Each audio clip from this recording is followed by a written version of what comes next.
Diga comigo assim: o plano de Deus é perfeito. O plano de Deus é o quê? Então só vocês no 3. 1, 2, 3. Mais uma vez.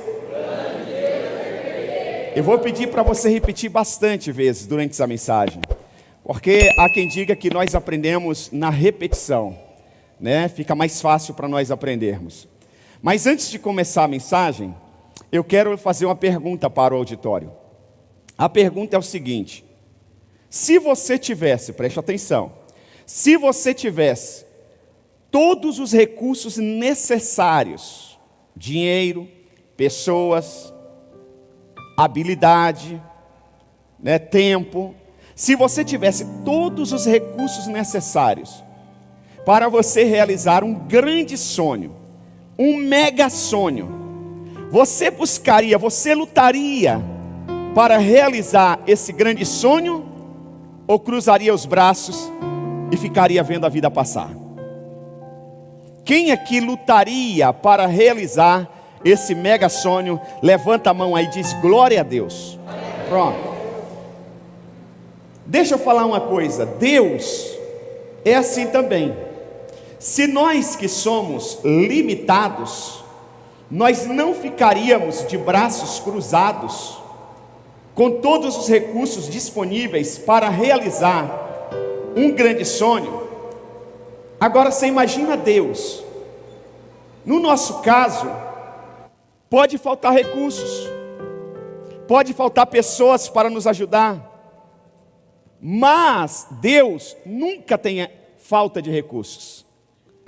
A Bíblia diz que Ele é o dono do ouro e da prata. Quando se fala de ouro e prata, se pensa em dinheiro. Então Ele tem todo o dinheiro que a humanidade precisa e que Ele talvez possa precisar para realizar o que Ele quiser. A Bíblia diz que Deus, Ele levanta reis e Ele abate reis. A Bíblia diz que é Ele que dá a vida e é Deus que tira a vida. A Bíblia diz que é Deus que dá a riqueza ao homem. Deus tem tudo, Ele é poderoso. Então preste atenção, gostaria que você entendesse isso. Se Deus tem um plano, Ele jamais vai deixar de realizar esse plano. Quem entende diz amém. Anote aí por gentileza, e leia comigo aqui no telão, ou abra sua Bíblia, Provérbios capítulo de número 19, Provérbios capítulo de número 19, versículo 21. Diz assim a palavra de Deus: muitos são os planos no coração do homem, mas o que prevalece é o propósito do Senhor. Muitos são o quê? Os planos no coração do homem.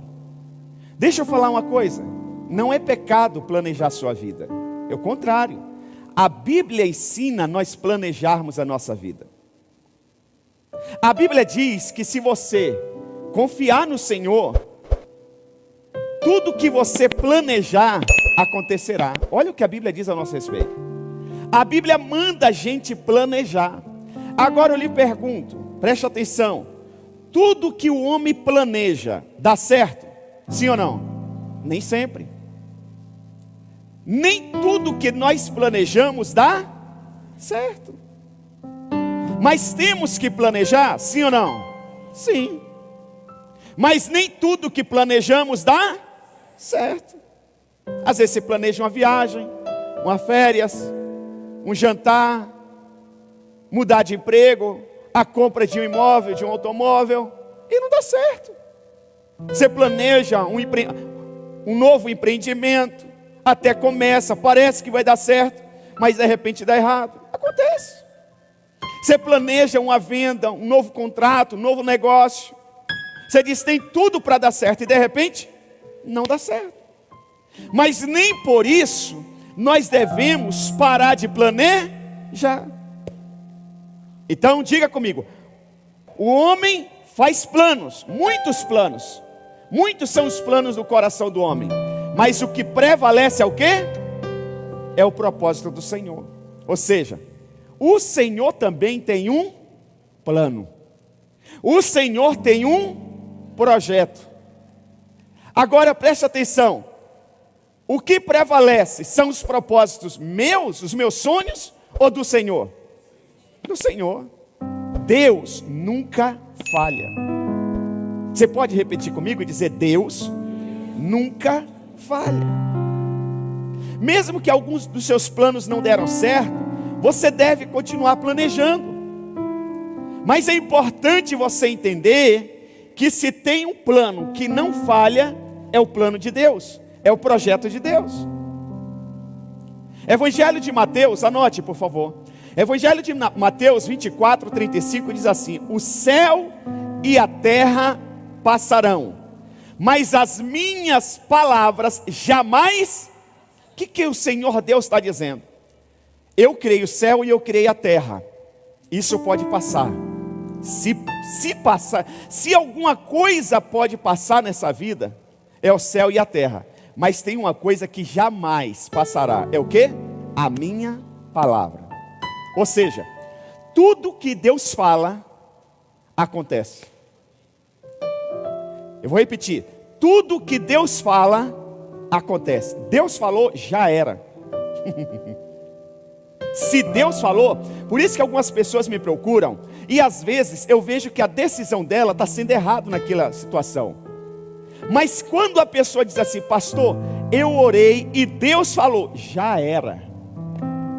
Eu posso ter toda a convicção do mundo que o cara vai dar errado, mas ele disse que quem falou? Se Deus falou. O problema é que muitas pessoas não ouviram nada de Deus. Às vezes é emoção, às vezes é influência de amigos, às vezes é tradição familiar. Deus não falou nada. Às vezes é medo de confronto, de uma nova oportunidade, de crescer. Aí usa o nome de Deus, que Deus falou. Mas se Deus falasse, tinha dado certo. Tudo que Deus fala permanece para sempre. A palavra dele nunca voltará atrás. Então preste atenção comigo. Nada do que Deus faz dá errado. Escreva, é importante isso. Nada, é simples, mas é profundo. Nada do que Deus faz dá errado. Tudo que Deus faz permanece. Veja bem, quem planejou o céu? O sol. Quem planejou o sol? Quem planejou o sol? Você já viu alguma vez o sol falhar? E o sol permanece ou não permanece para sempre? Sim. Quem planejou a lua? Permanece ou não permanece? Já viu a lua falhar alguma vez? Não. Pessoal que defende o meio ambiente deve defender mesmo, todos nós. Quando tem uma queimada numa floresta, nas margens de uma estrada, em um campo, eles xingam, faz aquele escarcéu e não sei o que. Irmãos, queima, mas passa alguns meses, vem a chuva e daqui a pouco nasce tudo outra. Porque quem criou a natureza? O homem pode até tentar estragar, mas o que Deus fez permanece para sempre. É importante nós entendermos isso. Então, tudo que Deus planeja, dá certo. Tudo que Deus planeja, permanece. Mas nem tudo que o homem planeja, dá certo. Agora, preste atenção. Até hoje de manhã, tinha uma ovelha querida aqui, a Aninha do Gi, e ela é baiana, como eu. Ela veio de uma região muito escassa de recursos, lá na Bahia, sertão da Bahia. E ela disse assim: eu sempre tive um sonho de me formar, de estudar, mas lá eu não tinha condições financeiras, não tinha faculdade. Eu vim para São Paulo, e quando eu cheguei na igreja, Deus começou a realizar os meus sonhos. Ela disse: eu casei, aleluia, estava do lado do maridão. Eu casei, eu arrumei um emprego, eu comecei a minha faculdade, e para a glória de Deus, esse final do ano passado, eu me formei, sou pedagoga, e já me inscrevi para 3 pós-graduação. Falei: caramba, velho, que coisa. Por que eu lembrei da Aninha agora? Porque até pessoas que estão no interiorzão do Brasil, em regiões pequenas, onde nem aparece talvez no mapa, nos noticiários, onde não tem indústria, às vezes não tem educação, não tem nem água, mesmo aquelas pessoas, elas têm um sonho, elas querem ser bem-sucedidas. Muitas delas nunca foram a uma grande metrópole, mas elas sonham em pisar na grande metrópole. Elas sonham de um dia estar em Paris, elas sonham de um dia casarem. Toda mulher, um dia, por mais simples que seja, ela sonha casar, ela sonha ter um filho, ela sonha construir uma família. Todo homem pensa nisso. Nós nascemos para ser bem-sucedidos. Agora preste atenção: se depender só dos nossos planos, você acha que a gente consegue ser bem-sucedido? Por que não? Porque nem todos os nossos planos dão certo. Nem todos os nossos planos dão certo. Agora preste atenção, minha gente, não é questão de ser muito espiritual, é questão de inteligência. E eu sei que esse auditório é altamente inteligente.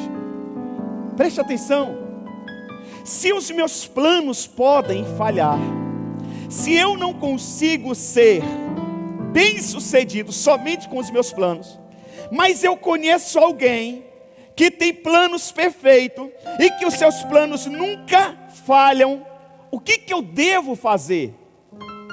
O que eu devo fazer se eu quero ser bem-sucedido? Eu tenho que me alinhar ao projeto dessa pessoa que tem planos e projetos que nunca falham. Faz sentido, sim ou não? Você tem uma empresa, você tem um empreendimento, você está capengando, você vende almoço para garantir a janta, troca 6 por meia dúzia. Aí tem uma outra pessoa do mesmo setor, do mesmo ramo, que está indo a vento e popa. Ele te faz uma proposta para você se unir a ele. Você só vai sair ganhando. Quem olhar de fora vai dizer: puxa, o cara deu um salto alto, o cara deu a volta por cima. A empresa dele era uma portinha, agora ele fez uma fusão com outra corporação, e agora ele virou uma mega empresa. Ué, é uma questão de inteligência. Essa semana faleceu o grande empresário Abílio Diniz. Para quem entende no mercado corporativo, no início dos anos 90, ele quase faliu a sua corporação. Pão de Açúcar e Extra passou por um perrengue danado. O que ele fez? Ele se uniu a uma potência portuguesa da rede de setor alimentício. Ele virou o jogo. Morreu essa semana como um dos maiores empresários do Brasil. Cara que influenciou e inspirou muita gente, continua inspirando mesmo depois de morto. Porque ele foi inteligente. Ele disse: ei, o Extra, o Pão de Açúcar está indo mal, eu não vou dar conta. E tem uma outra corporação do mesmo setor que quer se unir a mim. Ele se uniu. Você nem sabe o nome dessa corporação lá de Portugal, mas Extra e Pão de Açúcar você conhece. Agora vamos voltar aqui para a Bíblia. Os nossos planos falham, mas o de Deus não. Se os planos de Deus nunca falham, o que eu tenho que fazer? Preste atenção. Eu tenho que me alinhar, eu tenho que manter a minha sintonia com os planos de Deus. É uma questão de inteligência. Às vezes até nós falamos para as pessoas: Deus, os crentes usam muito essa expressão, Deus tem um plano para a sua vida. Deus tem um plano para você. Para que você vai ficar lutando na força do seu braço? Para que você vai ficar lutando na força da religião? Para que você vai ficar lutando na força da tradição? É uma questão, e se entrega ao plano de Deus. Ele tem um plano para cada um de nós. Se você nasceu e o plano de Deus para você é ser um pedreiro, seja um pedreiro de excelência. Se é ser uma cozinheira, seja uma cozinheira de excelência. Se é ser empresário, seja empresário de excelência. Mas entenda o plano que Deus tem para a sua vida. Eu sou professor, eu nasci para dar aula. Dê aula de excelência. Não se importa se o outro está ganhando mais ou menos. Faça aquilo que Deus tem para você, e você será bem sucedido. Descubra, sintonize-se com o plano de Deus. Deus, preste atenção, Ele é onisciente, Ele sabe de tudo. Deus é onipresente, Ele está em todos os lugares. O plano de Deus, diga comigo, o plano de Deus é perfeito. Agora, preste atenção, nem sempre o meu plano é o melhor, mas sempre o plano de Deus é o melhor. Quando a gente descobre o plano de Deus e nos comprometemos com esse plano, aí sim nós seremos bem sucedidos. Assim como Deus tem um plano, preste atenção, assim como Deus tem um plano para cada um de nós individualmente. Por isso que eu falo, eu não vou tentar ser você, e não tente ser eu. Você é você, e eu sou eu. Não fique se comparando. Nós falamos nas palestras de casais, não compare o seu cônjuge a ninguém. Eu já vi mulheres falar, mas o marido de fulana, você tinha que ser igual a ele. Não. Você quer um marido igual de fulana? Casa com ele, porque eu sou diferente.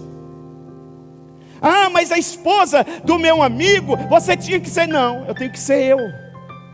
Eu tenho que ser a minha melhor versão. Quem está entendendo? Diga, eu sou a minha melhor versão. Deus não fez dois seres iguais. Cada um de nós somos ímpar. Então Deus tem um plano para cada pessoa. Quem está me entendendo diz amém. Deus tem um plano para cada um de nós. Agora preste atenção. Assim como Deus tem um plano para cada um individualmente, Ele também tem um plano coletivo para a sua igreja. Deixa eu explicar isso aqui para você entender. A Bíblia Sagrada diz que a igreja é o corpo de Cristo. Cristo é o cabeça da igreja. Cristo é o quê? O cabeça da igreja. E a igreja, a eclesia, a reunião dos filhos de Deus, a igreja, na Bíblia Sagrada, é o corpo de Cristo. Preste atenção comigo. Não converse, não se distraia. Olha só aqui. Se Deus tem um plano para cada pessoa, um projeto para cada pessoa, Deus também tem um plano para a sua igreja. Ele tem um projeto para a sua igreja. Não sei se você sabe, mas foi Deus que criou a igreja. E é por isso que a igreja dá certo. É por isso que a igreja permanece de pé há mais de 2000 anos de existência. Porque tudo que Deus cria dá certo. Tudo que Deus cria permanece para sempre. Tudo que Deus faz permanece para sempre. Gente, se você for estudar a história da igreja, você vai ver que a igreja já passou por tantas situações difíceis e passa até hoje. Nero, Vespasiano, obrigado, já tentaram acabar com a igreja. Nero já colocou fogo em Roma. E ele fez de uma forma, se você estudar a história, que ele colocou fogo em Roma e ele foi visitar sua família em outra cidade. E ele colocou fogo em Roma de um jeito que os bairros dos judeus não pegassem fogo. E aí ele usou o álibi, que foram os judeus, os cristãos, que colocaram fogo em Roma. E aí começou a perseguição com os cristãos. Já houve o Coliseu romano. Os cristãos já foram lançados nas covas dos leões. Nero já colocou cristão como tocha para clarear o jardim do palácio. Até hoje tem países que se perseguem o cristianismo, mas a igreja permanece de pé. Por quê? Porque a igreja é do Senhor Jesus Cristo. Então preste atenção. Deus planejou a igreja para executar o plano dele na humanidade, para a humanidade. A igreja é responsável. Quem é a igreja aí? A igreja somos nós. Quem é a igreja? A igreja é responsável para cumprir a vontade de Deus na terra. Diga comigo, a igreja é responsável para cumprir o plano de Deus, ou a vontade de Deus na terra. Então vamos lá, primeiro, anote. Os planos do homem vezes propósito de Deus. Vamos ver quem ganha? Os planos do homem vezes propósito de Deus. Isaías 46, versículo 10. Anote, por gentileza. Olha o que está escrito em Isaías 46, 10. Desde o princípio, faço conhecido o quê? O fim. Desde o princípio, faço conhecido desde os tempos remotos, o que ainda virá. Digo, meu propósito ficará, meu propósito ficará, e farei tudo o que me agrada. Preste atenção, isso aqui é Deus falando. Deus está dizendo o seguinte: eu vou criar essa caixa de som. Quando eu começar a elaborar essa caixa de som, nós aqui, que somos limitados, nós não sabemos o que vai dar nisso. Mas Deus, quando Ele pensa em criar essa caixa de som, Ele já sabe a potência que essa caixa vai ter. Ele já sabe quem vai utilizar essa caixa. Ele já sabe qual som que vai ser tocado nessa caixa. Ele já sabe a quem vai pertencer essa caixa. E Ele já sabe quando essa caixa vai se tornar, dentro da nossa concepção, obsoleta. Quando Ele pensa em criar, antes dele começar, Ele já tem total visão do fim. Consegue entender? Então preste atenção. Desde o início faço conhecido o fim. Desde os tempos remotos o que ainda virá. Digo, meu propósito ficará, e tudo que me agrada eu vou fazer. Deixa eu te fazer uma pergunta. Tudo que você gostaria de ter feito até hoje, você conseguiu fazer?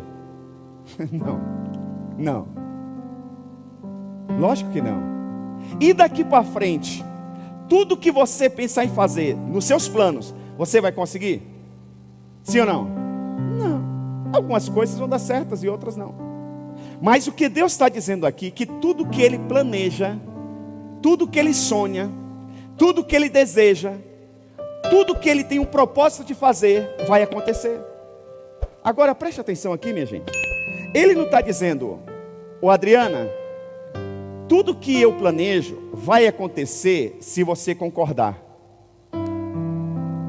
Ele não diz assim, ô Fábio, tudo que eu planejei vai acontecer se você tiver recursos para entregar na igreja. Ele não está dizendo que depende de alguma coisa, depende só dele. Ele é autossuficiente. Vocês estão me entendendo, sim ou não? Posso dar continuidade? Então preste atenção. Deus é autossuficiente. Ele está dizendo, eu vou fazer tudo o que planejei, e ponto final. Você querendo ou não querendo, você concordando ou não concordando, você se envolvendo ou não se envolvendo, você ajudando ou não ajudando, eu vou fazer e ponto final. Gente, preste atenção.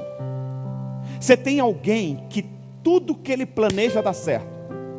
Você tem alguém que é a mesma pessoa que diz que tudo que ele planeja dá certo, e ele diz, eu vou fazer e ponto final. Se você quer ser bem sucedido, você tem que fazer o quê, gente? Você tem que se alinhar a essa pessoa. Ele está dizendo que vai acontecer com você ou sem você. E se o projeto é grande, o homem é o todo-poderoso, é melhor estar nesse projeto. Agora preste muita atenção nisso. Olha aqui.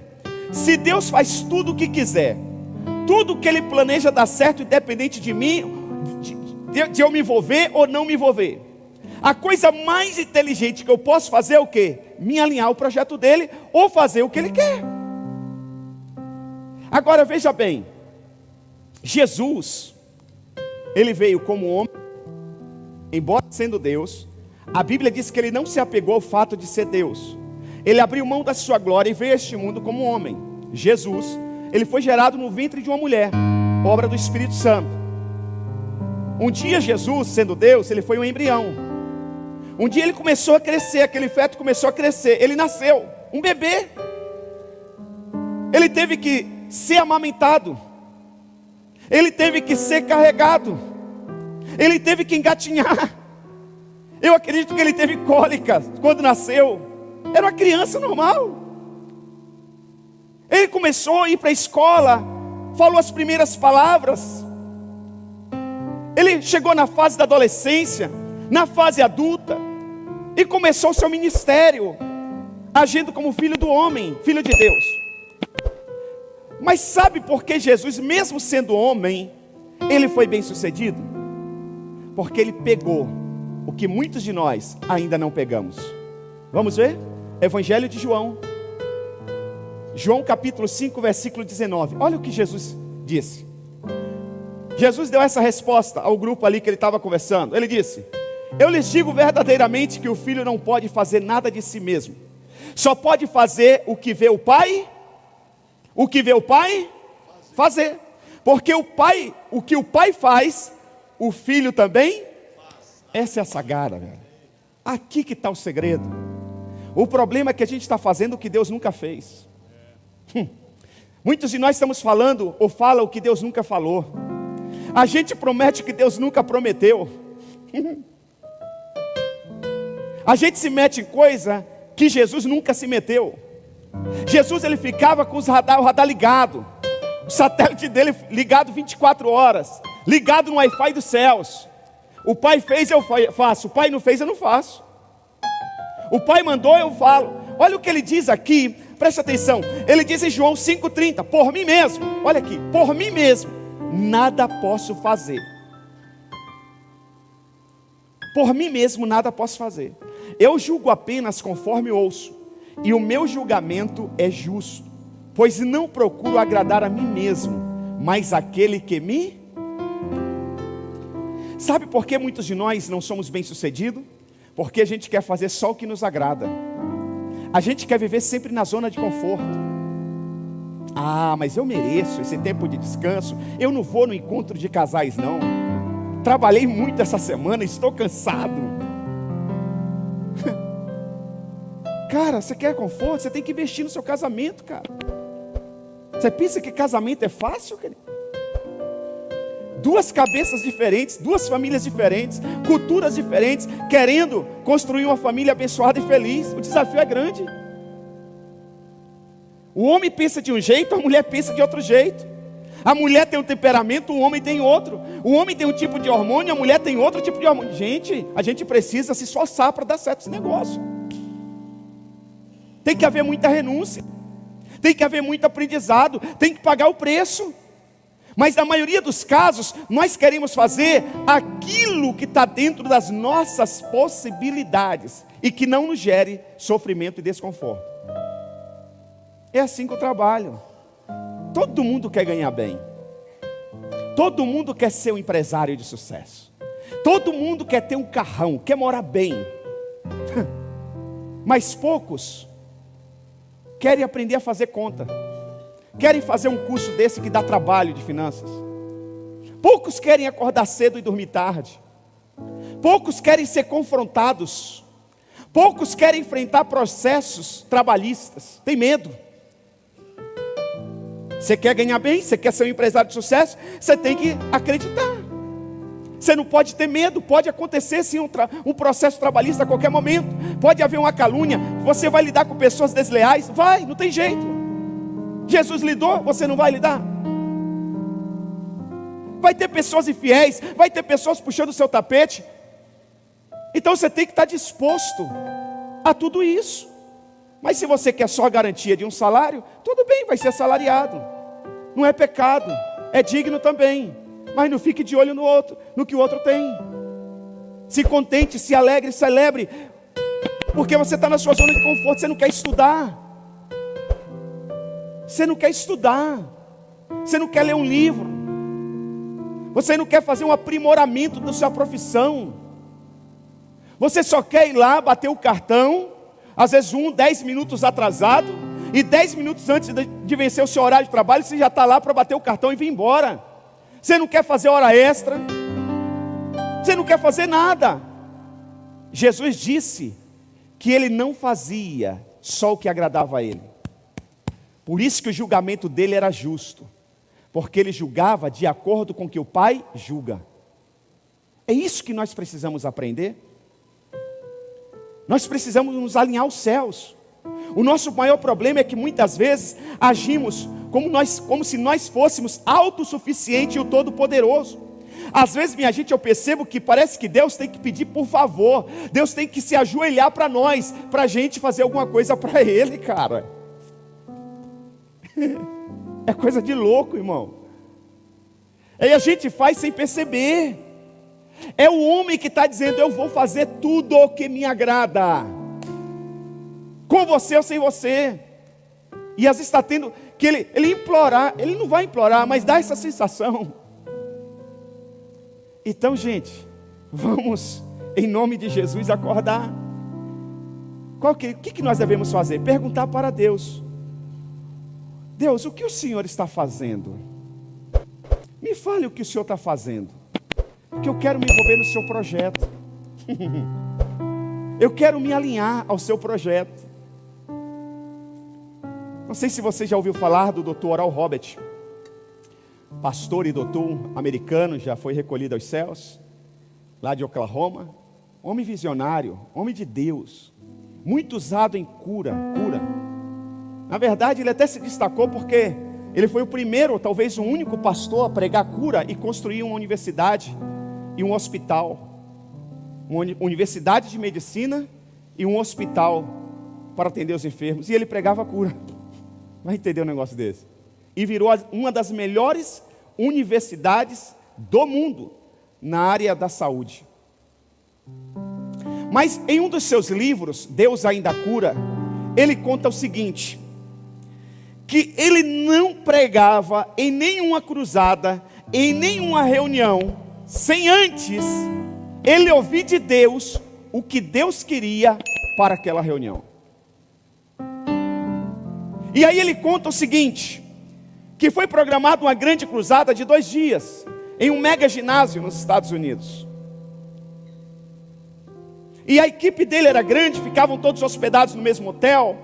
E naquela cidade onde ia acontecer a cruzada, aquele grande evento evangelístico, várias igrejas, vários líderes estavam envolvidos. Primeiro dia, Deus falou rapidamente para ele o que ia acontecer à noite. E ele foi muito convicto para o evento. E chegou lá, tudo que Deus falou que ia acontecer, de fato aconteceu. Retornaram para o hotel, passou o dia orando. Deus não falou nada. Ele perguntava para Deus, e Deus em silêncio. Foi se aproximando o horário da cruzada e Deus não falava nada. E ele começou a ficar preocupado, porque estava chegando o horário da cruzada. E Deus continuava em silêncio. Chegou o horário da equipe dos pastores daquela cidade ir até o hotel para buscá-lo. E quando tocaram no quarto dele, ele disse: por gentileza, leve a equipe, mas eu ainda não posso sair do hotel. Ainda era cedo. A van levou a equipe para o ginásio. O motorista retornou.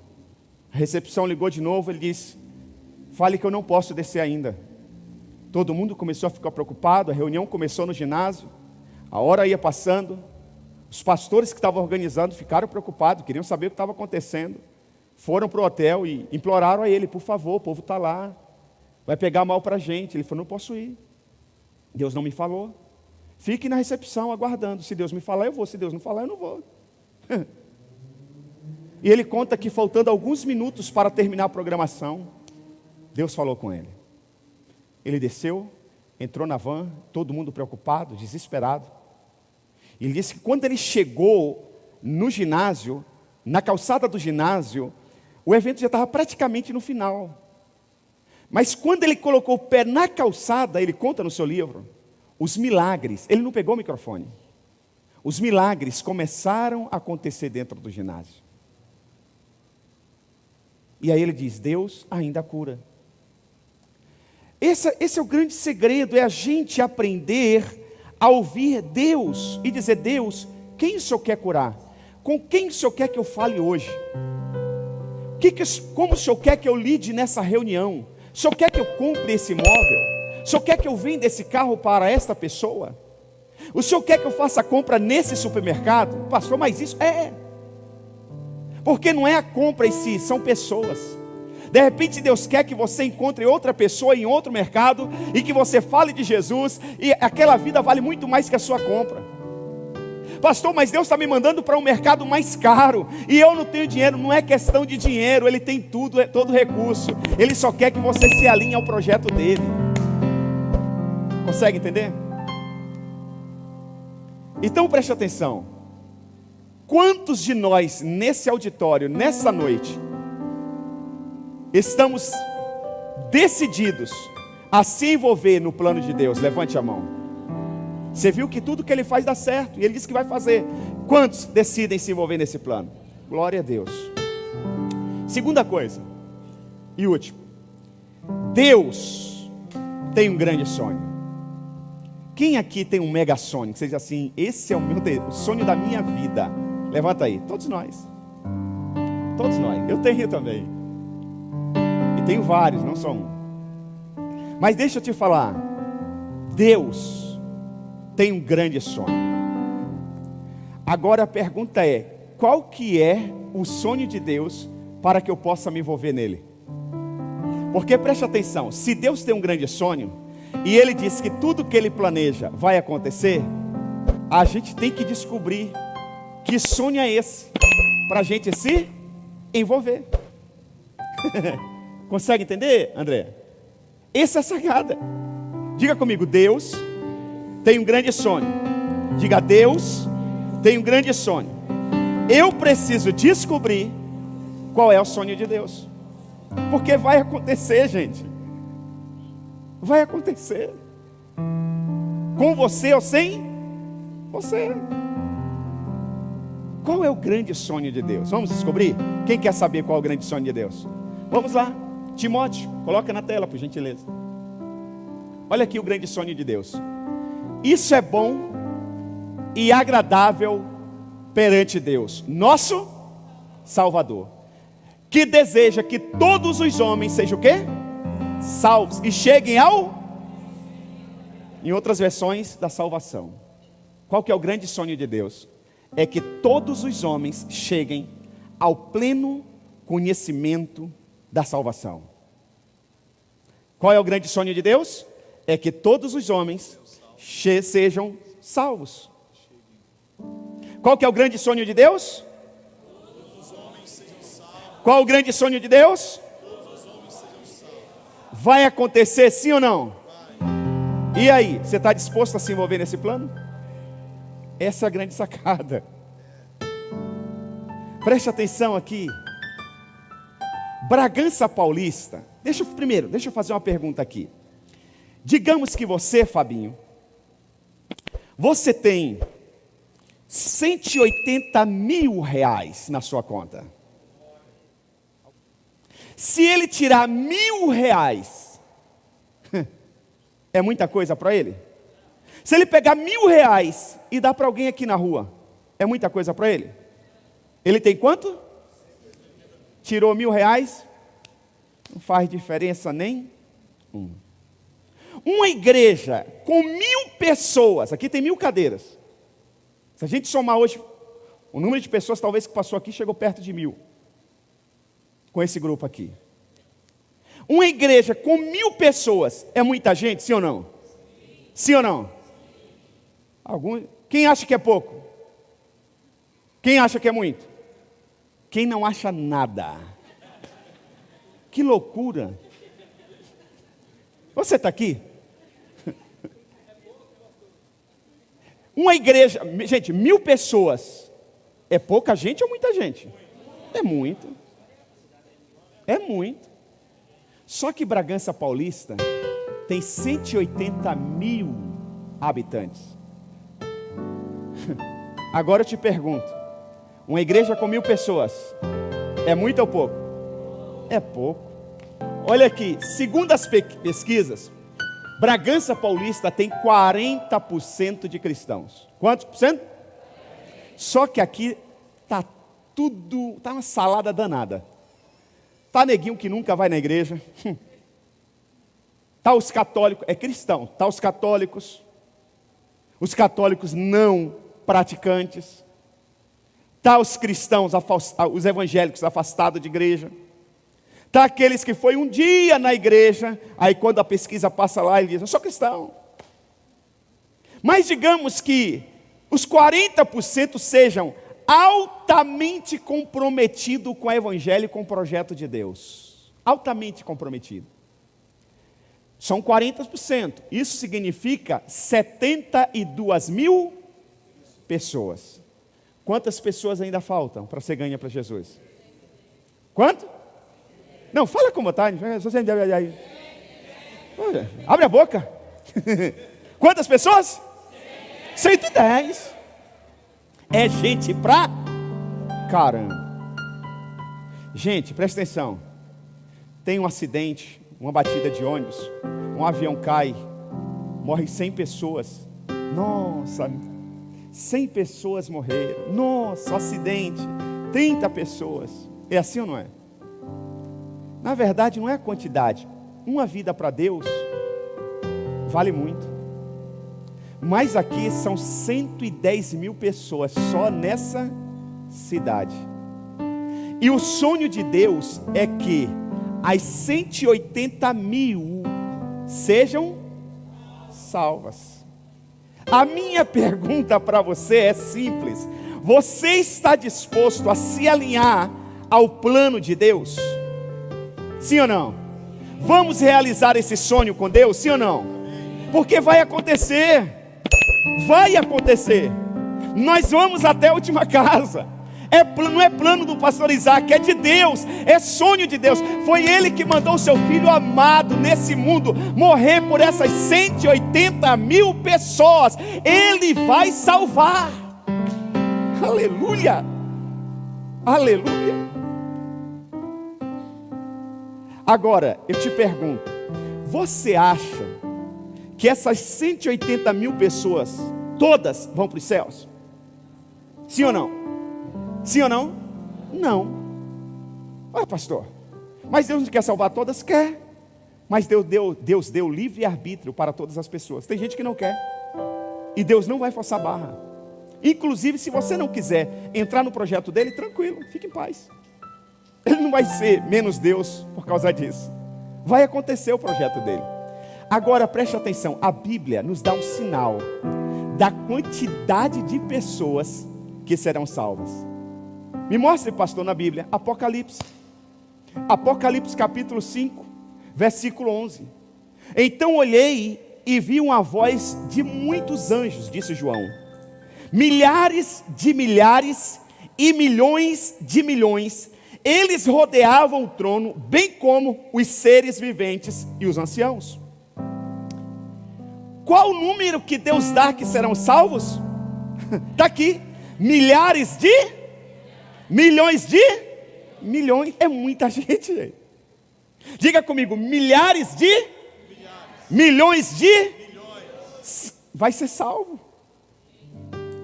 Aí você diz, pastor, calma pastor, o senhor está muito empolgado. Apocalipse se fala do fim. Apocalipse fala do quê? E você acha que a gente está vivendo que tempo? O fim. Nós estamos vivendo o fim. Isso aqui é para agora. Deus vai salvar milhões de milhões e milhares de milhares. Eu creio que alguma coisa vai acontecer para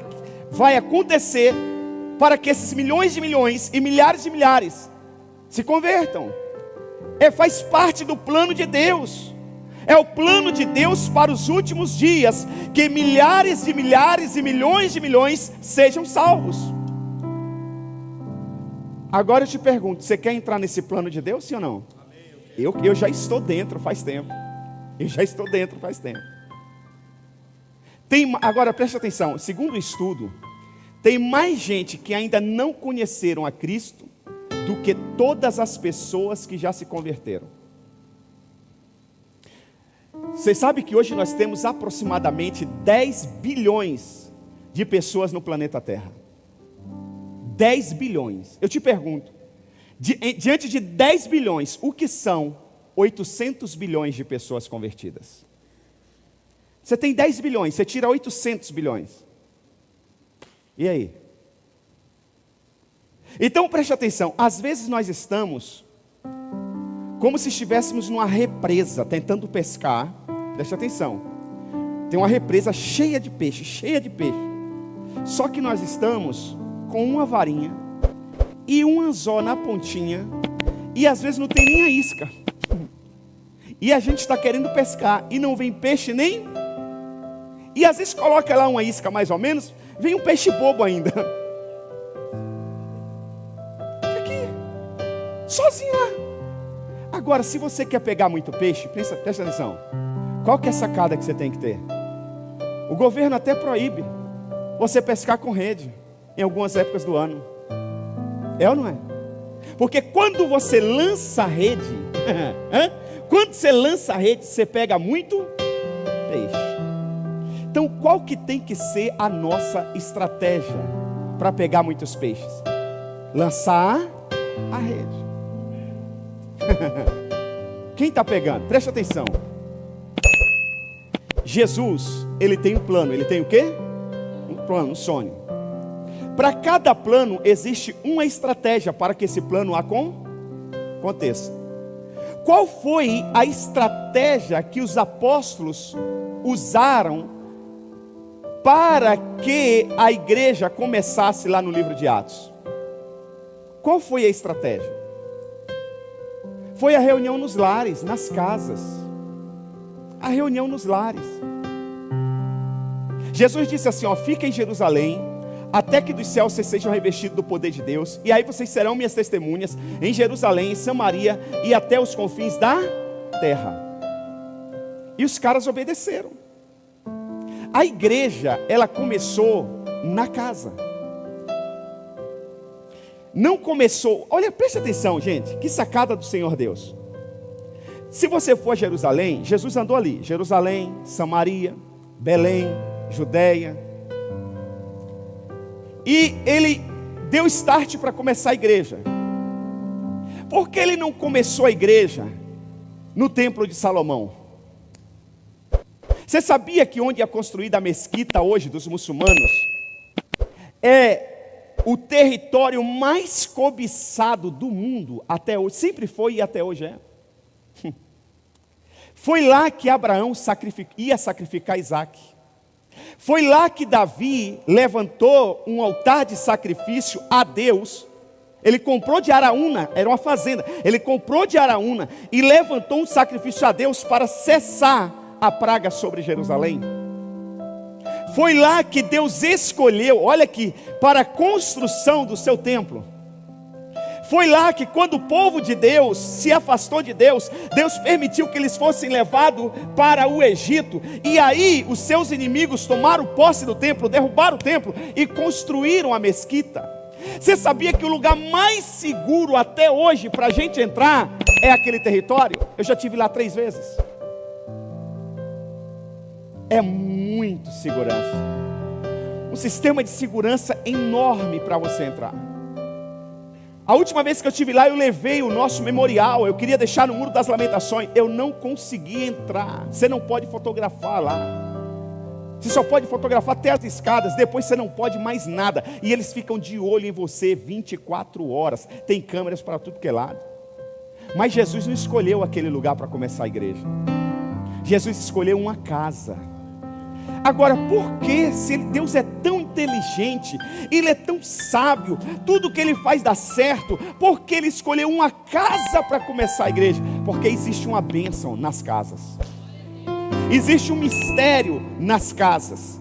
Nós precisamos descobrir que mistério é esse que Deus tem com as casas.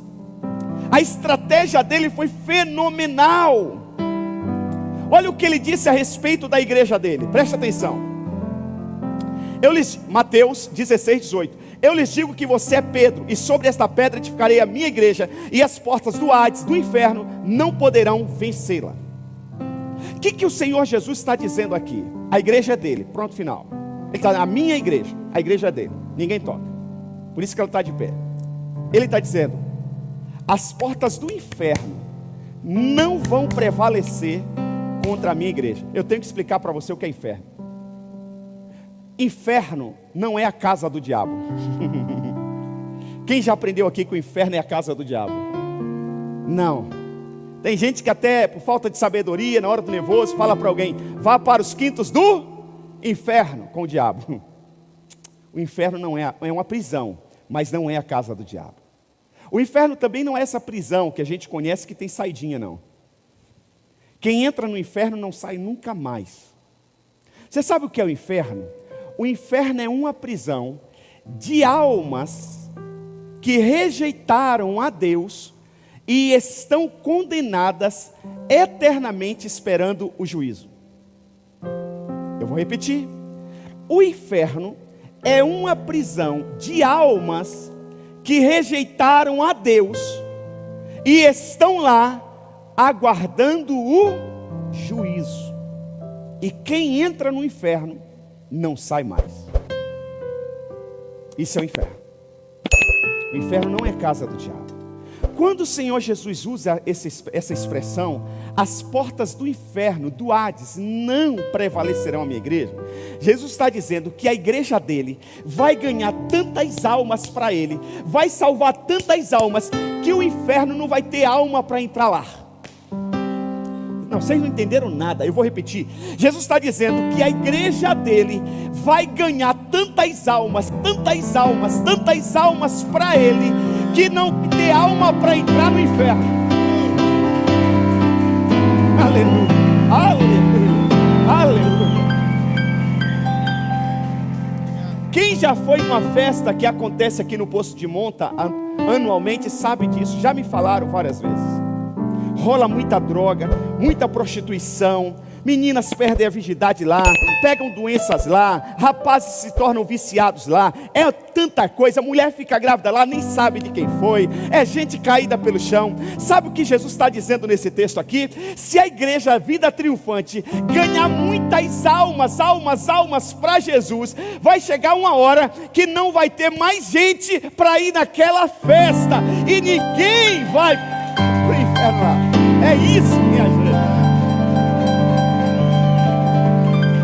Aleluia, é isso. Então preste atenção. Deus tem um plano. E qual é a estratégia da igreja para os últimos dias? A igreja começou onde?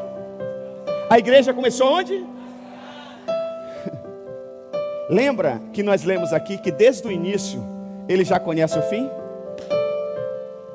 No meio dos anos, dos séculos, a igreja se perdeu no meio do caminho. Ela estava reunida nas casas, estava dando certo. Aí os líderes falaram: vamos construir catedrais. Foi aí que nasceu os grandes prédios. O poder se concentrou nos sacerdotes, no papa, no padre, no pastor. E a igreja passou a vir assistir culto.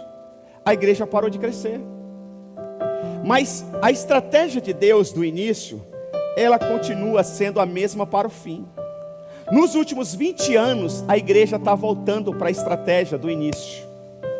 A igreja nas casas. São as células. Aleluia, aleluia. Preste atenção, como que começa? Ou antes, deixa eu falar uma coisa. Se a igreja não tivesse se perdido no meio do caminho, e quando eu falo a igreja, envolve tudo, igreja católica, evangélica, tudo. Se a igreja não tivesse se perdido no meio do caminho, eu acredito que Jesus já tinha voltado a tempo para buscar a sua igreja. Pastor, por que o senhor acredita? Gente, está aqui no livro de Atos dos Apóstolos. A primeira pregação do apóstolo Pedro, na frente de uma casa, quando desceu o Espírito Santo, lá no cenáculo, 3.000 pessoas se converteram. O cara nunca tinha pregado, Paulo, na vida.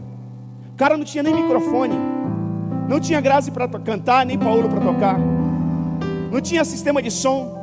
O cara subiu lá e começou a pregar para um monte de gente de várias partes do mundo da época, que estavam em Jerusalém para Páscoa. E ele começou a ministrar. 3.000 pessoas, a Bíblia diz que se converteram. Beleza, primeiro culto, inauguração, legal, todo mundo empolgado, tá. Segunda reunião, quase 5.000 se converteram. Você imaginou um negócio desse? Cada culto nosso aqui, 5.000 pessoas se converterem. No dia que for mal, 3.000 pessoas, rapidinho a gente ganha essa cidade para Jesus. Mas a igreja saiu das casas e foi para os templos, só para os templos. Deixa eu contar para você aqui. A maioria das igrejas no mundo inteiro, elas começam na casa. Geralmente com uma família. Chama um parente, chama um amigo, chama um vizinho. Começou ali com 5 pessoas, daqui a pouco 10, 15, 20, 25.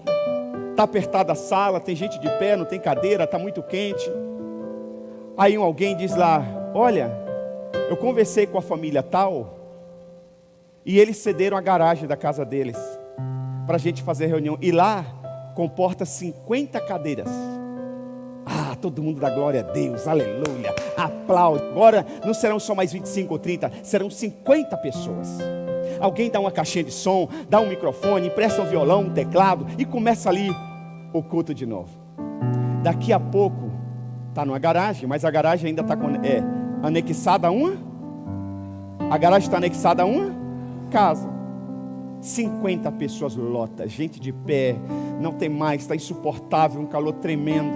Chega um belo dia no culto, depois do culto alguém procura o pastor lá e diz assim, pastor, olha aqui, tem uma irmã aí que ofereceu um salão, ele custa 10 mil reais de aluguel, mas ela está fazendo por 2.500, por um ano, para a gente começar a nossa igreja, e lá comporta 80 cadeiras, 80 pessoas sentadas, todo mundo dá glória a Deus, fala em línguas, pula, canta música, celebra, faz uma campanha, compra um sistema de som, uma mesa, forma um grupo, e começa lá com 30 pessoas que estavam na garagem, 50 pessoas estavam na garagem, e vão para a igreja, para o salão.